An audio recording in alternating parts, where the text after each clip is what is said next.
Assalamualaikum warahmatullahi wabarakatuh. Bismillah, alhamdulillah, wassalatu wassalamu ala rasulillah, amma ba'du. Selamat pagi dan semangat lagi kita bertemu kembali dengan Pak Mutakin pada mata pendidikan agama Islam dan budi pekerti. Anak-anak tetap semangat ya. Anak-anak, pada pagi hari ini kita akan memasuki bab yang ke-8, yakni materi tentang damaikan negeri dengan toleransi. Namun sebelumnya, mari kita berdoa kepada Allah Subhanahu wa taala sebagaimana biasa, dengan harapan kita senantiasa diberikan ilmu yang bermanfaat, diberikan kesehatan dan juga dijauhkan dari penyakit. Amin ya rabbal alamin. Bismillahirrahmanirrahim. Raditu billahi rabba wa bil islami dina wa bi Muhammadin nabiyyan wa rasula. Rabbi zidni ilma warzuqni fahma waj'alni min ibadika sholihin. Alhamdulillah, anak-anak, semakin meningkatnya orang-orang yang terkena virus COVID-19, terlebih orang yang tanpa gejala atau OTG. Oleh karena itu, Pak Mutakin tetap berpesan kepada kalian selalu melaksanakan 3M, yakni memakai masker, kemudian menjaga jarak dan juga rajin mencuci tangan. Nah, sekarang kita mulai saja materi kita pada pagi hari ini tentang pengertian toleransi. Dalam bahasa Arab, toleransi disebut dengan tasamuh. Apa itu artinya? Secara bahasa, toleransi adalah tenggang rasa atau tenggang rasa. Sedangkan menurut istilah, toleransi adalah sikap saling menghargai dan menghormati perbedaan antar sesama manusia. Allah menciptakan manusia itu sangat berbeda sekali. Ada laki-laki, ada perempuan. Itu adalah perbedaan menurut jenis kelamin. Kemudian ada perbedaan bersuku-suku, berbangsa-bangsa. Kemudian ada perbedaan bahasa, perbedaan agama. Yang tujuannya adalah lita'arofu, agar kita saling mengenal satu sama lain. Kenapa? Karena perbedaan itu bisa menjadi sebuah kekuatan dan juga bisa memicu sebuah konflik, tergantung dari sudut pandang seseorang masing-masing. Ya. Kalian yang di kelas 9 itu tentu semuanya tidak sama. Semuanya laki-laki, tidak ada perempuannya. Semuanya anak yang tidak pandai. Ya, ada yang pintar, masalah kecerdasan pun berbeda. Semuanya berasal dari lingkup daerah sendiri, tidak ada yang di luar, ya, ada yang dari Saujajar dan sebagainya. Pasti ada perbedaan. Ya. Tetapi perbedaan tersebut mungkin kalian merasa tidak ada. Kenapa? Kalian memiliki satu persamaan dalam wadah yang disebut kelas 9. Ya. Kemudian kelas 7, kelas 8 itu pasti ada perbedaan. Tapi kalian mungkin tidak merasakan ada perbedaan di antara kalian karena kalian punya wadah yang namanya Sekolah SMPIT Darul Quran. Karena di bawah satu naungan, maka kalian mempunyai sebuah persatuan atau kekuatan. Jadi perbedaan tidak menjadikan sebuah konflik, tapi menjadi sebuah kekuatan. Begitu juga dengan perbedaan yang ada pada negeri kita Indonesia tercinta ini. Nah, sekarang kita jika memperhatikan salah satu unsur bangunan, pasti bangunan itu terdiri dari beberapa macam. Ada batu bata, ada besi, ada semen, ada pasir, ada kayu, apalagi ada genteng, kemudian ada gamping, dan ada air. Nah, masing-masing tersebut itu punya bagiannya berbeda-beda. Ya, tetapi ada persatuan dan keterkaitan, maka terjadilah sebuah kekuatan. Ya. Jadi sebuah bangunan itu tidak berdiri hanya karena semen saja. Oh, bangunan ini kuat karena semen tok. Loh, saiki semen tok nek ditumpuk-tumpuk tidak pakai air, tidak pakai, ya tidak bisa. Paling koyok benteng Takeshi. Nah, dari batu saja, oh tidak mungkin. Nah, makanya dari perbedaan tersebut bersatu ataupun menyatu, maka menjadilah sebuah kekuatan yang namanya bangunan. Gedung setinggi apapun itu kalau semuanya saling menguatkan, maka akan kuat. Ya, tetapi kalau bangunan, oh ya, kita bayangkan sajalah sebuah bangunan itu masing-masing merasa mempunyai peran paling penting. Ya, kata semen, oh kalau nggak ada saya bangunan ini tidak akan kuat, pasti roboh. Kemudian kata besi, oh tidak bisa, semen saja kalau tanpa besi tidak akan kuat. Kata batu seperti itu juga. Ya, semen sama besi kalau nggak ada batu nggak akan kuat. Ya. Itulah kalau kita saling menunjukkan kalau kita yang paling punya kepentingan. Nah, kalau bisa semuanya melebur menjadi satu, menjadikan perbedaan menjadi sebuah kekuatan. Nah, oleh karena itu, Islam mengajarkan kita untuk menghargai dan menghormati perbedaan. Ya, dalam lingkup yang kecil saja, ayah dan ibumu pasti berbeda. Iya kan? Enggak Pak, ayah saya dan ibu saya sama. Ayah saya laki-laki, ibu saya laki-laki. Oh, enggak mungkin. Ya, pasti ada perbedaan. Terus kenapa dalam keluarga itu kok selalu rukun? Kenapa? Karena ada satu titik temu yang menjadikan mereka bersatu. Nah, apa itu? Cinta dan kasih sayang. Ya, makanya ayah, ibu, sebuah keluarga itu akan harmonis, akan terbina kerukunan, akan terbina persatuan bila ada cinta dan kasih sayang. Ya. Perbedaan, walaupun ada perbedaan, ya. Oke, selanjutnya. Sekarang penerapan tasamuh atau toleransi. Sikap tasamuh tidak datang begitu saja, tetapi ada perlu latihan dan pembiasaan. Untuk menerapkan sikap tasamuh, maka harus memperhatikan hal-hal berikut ini. Yang pertama, memahami perbedaan. Ya. Indonesia itu adalah negara kepulauan yang sangat terbesar di dunia. Terdiri kurang lebih dari 17.000 pulau. Kemudian terdiri dari beberapa suku, sekitar 500 berapa suku. Bahasanya pun berbeda.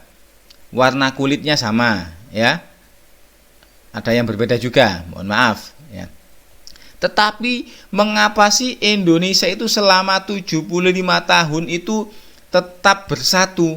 Ya, kenapa? Karena masing-masing memahami perbedaan. Ya.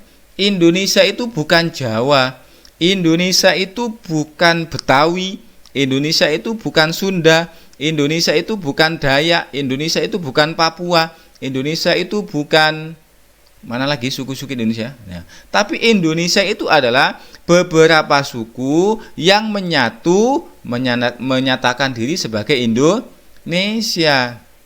Ya, makanya Indonesia itu persatuannya kuat karena masing-masing memahami perbedaan.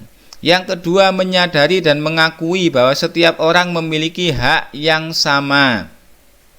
Kita sebagai warga, baik warga negara, baik warga sekolah, baik dari keluarga, itu punya hak yang sama.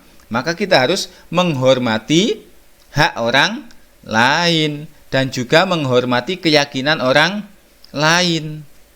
Ya, dalam sebuah masyarakat ada yang beragama berbeda. Ya. Ketika kita beragama, ketika kita beribadah, orang lain tidak mengganggu kita, ya maka ketika orang lain beribadah, kita tidak boleh mengganggu mereka. Kemudian menghargai pendapat orang lain. Ya, setiap orang pasti punya pemikiran sendiri-sendiri. Tetapi kalau dipaksakan, oh harus pendapat saya harus, oh ya, tidak akan bersatu, akan timbul perpecahan. Nah, makanya kita harus menghargai pendapat orang lain. Oh, pendapat jenengan baik. Nah, bagaimana kalau pendapat ini ya karena baik walaupun bukan pendapat saya setuju saja. Nah, seperti itu. Kemudian yang paling penting terutama zaman sekarang ya, mengendalikan diri untuk tidak menghina atau merendahkan kekurangan orang lain. Ya, anak-anak, jangan sampai kita menghina orang lain yang tidak sama dengan kita. Baik fisiknya, baik agamanya, keyakinannya, latar belakangnya, ekonominya, jangan sampai kita menghina orang lain. Ya, kenapa? Karena dengan menghina, dengan merendahkan orang lain, maka persatuan tidak akan terwujud. Coba Indonesia dulu ketika sebelum merdeka 1945, ya, ketika mau merdeka, oh tidak bisa, kamu berjuang tapi agamamu bukan Islam, ya. Kamu berjuang tapi kamu bukan dari Jawa, bukan dari, oh ya, tidak akan tercipta yang namanya kemerdekaan, ya, karena mereka saling menghargai, saling menghormati, maka terciptalah persatuan dan berhasil merebut kemerdekaan. Oke, ada beberapa bidang sasaran toleransi, ya. Yang pertama adalah toleransi terhadap sesama Muslim. Loh, kenapa perlu kita adakan toleransi sesama Muslim? Ya, umat Islam apabila tidak bersatu, maka kekuatan Islam akan lemah dan mudah goyah. Hal ini akan semakin parah jika umat Islam bersikap intoleransi, saling bermusuhan dan saling bertengkar. Nah, terlebih zaman saat ini, ya, beda sedikit sudah saling menghina, beda sedikit sudah mengolok-ngolok, apalagi diposting di media sosial. Padahal sesama Muslim, sesama umat Islam. Ya. Toleransi dalam Islam itu mencakup dua hal. Yang pertama, toleransi antar sesama Muslim, dan yang kedua toleransi antar kepada non Muslim. Sesama Muslim itu berarti menghargai dan menghormati perbedaan pendapat yang ada dalam ajaran Islam. Ya, walaupun satu agama, seagama, tetapi pasti ada perbedaan pendapat. Yang satu ketika sholat Jumat menggunakan tongkat, yang satu tidak. Yang satu ketika sholat taraweh memakai 20 ditambah witirnya jadi 3. Yang satunya sholatnya 8, tarawehnya tambah witir 3:11. Ya. Kalau semuanya, oh tidak bisa, kamu itu salah, yang benar yang ini. Ya. Oh tidak bisa, kamu yang salah, yang benar saya. Nah, kalau saling menyalahkan, maka sesama Muslim akan mengalami perpecahan. Padahal umat Islam adalah umat yang terbesar di Indonesia. Kalau sudah pecah, maka otomatis negara ini pun akan bubar. Nah, makanya toleransi sesama umat Muslim, sesama umat beragama Islam itu perlu dibina walaupun saling berbeda. Ya, karena apa? Perbedaan itu karena mereka mempunyai pendapat masing-masing, jadi harus dihargai dan dihormati. Yang sholat taraweh 20 plus 3 itu ada dasarnya seperti ini. Yang sholat taraweh 8 plus 3 ada dasarnya seperti ini. Kemudian yang sholat Jumat menggunakan tongkat khutbahnya ada dasarnya. Yang tidak ada dasarnya. Yang sholat subuh pakai kunut ada dasarnya. Yang tidak pakai kunut ada dasarnya juga. Semuanya harus saling menghormati. Nah, perbedaan-perbedaan dalam tubuh agama Islam itu bisa ditoleransi apabila terjadi dalam masalah furu'iyah. Ya. Jadi perbedaan pendapat tentang sholat seperti ini ya. Tetapi ya, kita tidak boleh toleransi dalam masalah usul atau pokok dalam agama Islam. Misalnya kitab suci Al-Quran. Al-Quran saya itu ada suratnya 140. Ya, padahal Al-Quran itu suratnya 114 surat. Oh, berarti tidak boleh. Ya, itu bukan perbedaan lagi, itu sudah menyimpang dari agama Islam. Saya beragama Islam, saya mengakui Allah sebagai Tuhan, Nabi Muhammad sebagai Nabi, tapi saya sholatnya menghadap ke timur. Kenapa? Agar saya mensyukuri nikmat Allah, yakni menghadap kepada matahari. Nah, itu tidak bisa ditoleransi. Itu sudah menyimpang dari agama Islam. Ya, saya sholat subuhnya itu biar lebih semangat 4 rakaat saja, karena 2 itu terlalu sedikit. Nah, tidak boleh. Ya, kalau sudah hal-hal yang usul yang pokok, maka tidak ada toleransi. Tapi kalau hal-hal yang furu'iyah, masalah sholat taraweh, masalah kunut dan sebagainya, itu masih boleh punya pendapat sendiri-sendiri. Ya, jadi kalau ada orang yang mengaku Islam tetapi kiblatnya bukan di Ka'bah, kitab sucinya bukan Al-Quran, nabinya bukan Nabi Muhammad, mengakui ada nabi lagi ya selain Nabi Muhammad, maka kita harus menolak keras. Tetapi menolak tidak boleh anarkis atau menghakimi sendiri. Oh, kamu ngaku Islam tapi mengakui nabi selain Nabi Muhammad, berarti kamu itu jotos, tidak boleh. Ya, tidak boleh anarkis. Negara kita negara hukum. Berarti apa? Ya, harus kita laporkan kepada pihak yang berwenang. Ya, ini melecehkan agama Islam, mengaku Islam tapi kok mengakui ada nabi lain. Nah, kita rangkul, kemudian kita sadarkan mereka agar kembali kepada agama Islam yang sesungguhnya. Ya, bukan mereka mengakui ada nabi lain. Ya, kalau kita hakimi, keluarganya kita kucilkan, kita musuhi, ya maka mereka malah memusuhi kita, tidak akan sadar. Nah, perhatikan hadis Nabi berikut. Mohon maaf, ada yang tertutupi ya. Itu kalau kalian lihat di bukunya. Masalul mu'mina fi tawaddihim wa tarahumihim wa ta'atufihim masalul jasadi idastaka minhu adwun tada'alahu sairul jasadi bisahari wal humma. Ya. Orang yang beriman, ada yang masalul mukminin, ada yang idatarol mukminin. Ya, sama saja, itu referensinya sama. Dalam hal saling mengasihi dan mencintai dan menyayangi bagaikan satu tubuh. Apabila ada salah satu anggota tubuh yang sakit, maka seluruh tubuhnya akan ikut terjaga dan panas atau turut merasakan sakitnya. Jadi umat Islam itu diibaratkan sebagai sebuah tubuh. Ya, katakanlah kamu tiba-tiba jalan pada waktu malam, gelap, kesandung. Jempol kaki tersandung mengeluarkan darah. Maka secara otomatis ya, mulut ini akan mengatakan aduh atau astagfirullahaladzim. Nah, kemudian mata ini, air mata tiba-tiba mengalir air, ya. Ya Allah, kok sakit sekali ya. Kenapa? Itu adalah refleks. Karena satu tubuh.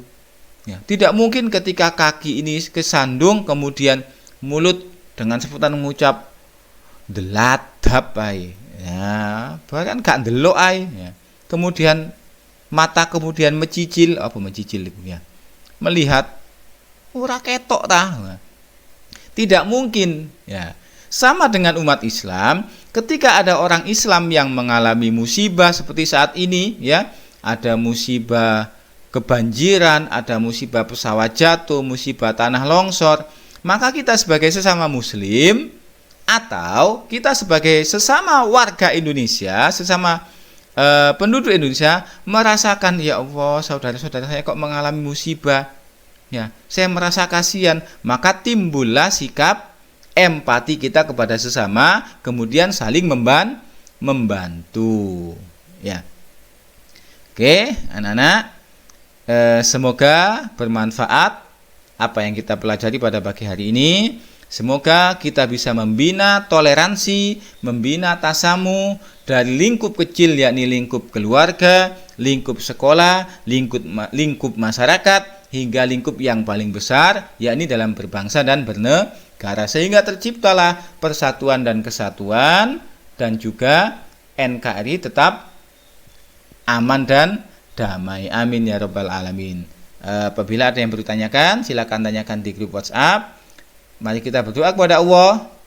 Bismillahirrahmanirrahim. Allahumma inni astaudiuka ma'allamtanihi fardudhu ilayya inda hajati wala tansanihi ya rabbal alamin. Dari Pak Mutakin, mohon maaf. Subhanakallahumma wa bihamdika asyhadu an la ilaha illa anta astaghfiruka wa atubu ilaik. Wallahul muwaffiq ila aqwamit thoriq. Wassalamu alaikum warahmatullahi wabarakatuh.